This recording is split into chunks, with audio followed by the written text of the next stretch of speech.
सल्तनत उस्मानिया एक ऐसी अजीम अलशान सल्तनत जिसने 3 बराज़मों पर हुकूमत की।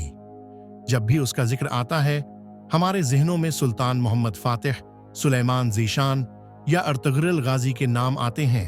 लेकिन क्या आप जानते हैं कि इस अजीम ढांचे को संभालने वाले वो लोग कौन थे जिनका नाम तारीख की किताबों में कहीं दब कर रह गया?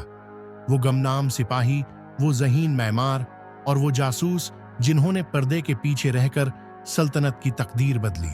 आज हम तारीख के औराक पलटेंगे और उन हीरोज़ की बात करेंगे जिन्हें दुनिया भूल गई, लेकिन उस्मानी सल्तनत उनके बगैर अधूरी थी।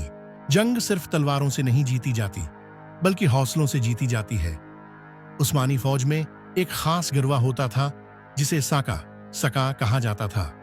उनका काम मैदान जंग में दुश्मन के तीरों और तलवारों के दरमियान जख्मी सिपाहियों और घोड़ों तक पानी पहुंचाना था।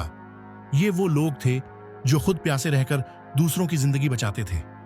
कई बार ये पानी पिलाते हुए खुद शहीद हो जाते, लेकिन उनकी वजह से हजारों सिपाहियों की जान बचती।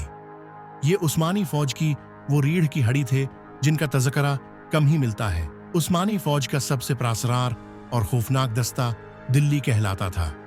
उनका नाम दिल्ली इसलिए था क्योंकि ये बहादुरी में जुनून की हद पार कर देते थे। ये सिपाही परिंदों के परों से बने लिबास पहनते थे और उनका नारा मौत को लिलकारना था। उनका काम दुश्मन की सफ़ों में घुसकर अफरातफरी फैलाना था।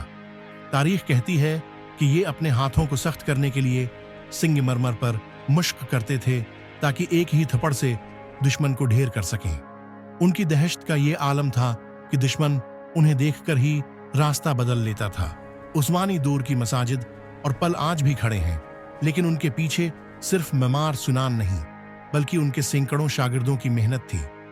इन इंजीनियर्स ने ऐसे दिफाई किले और खफिया रास्ते बनाए जिन्होंने सदियों तक हमलों को रोका। इसके अलावा पेक यानी वो पैगाम रसां जो पैदल मेलों का सफर घंटों में तय करते थे ताकि सुल्तान तक अहम खबर पहुंचा सकें। उनकी रफ्तार और बर्दाश्त की मिसाल पूरी दुनिया में नहीं मिलती थी।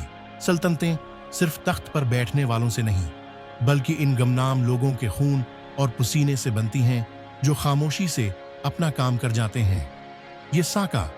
ये दिल्ली सिपाही और ये पैगाम रिसा ही थे जिन्होंने उस्मानी परचम को बुलंद रखा। हमें तारीख को सिर्फ बादशाहों की नज़र से नहीं बल्कि उन हीरोज़ की नज़र से भी देखना चाहिए जिन्होंने इंसानियत और फर्ज के लिए अपनी जानें कुर्बान कर दी।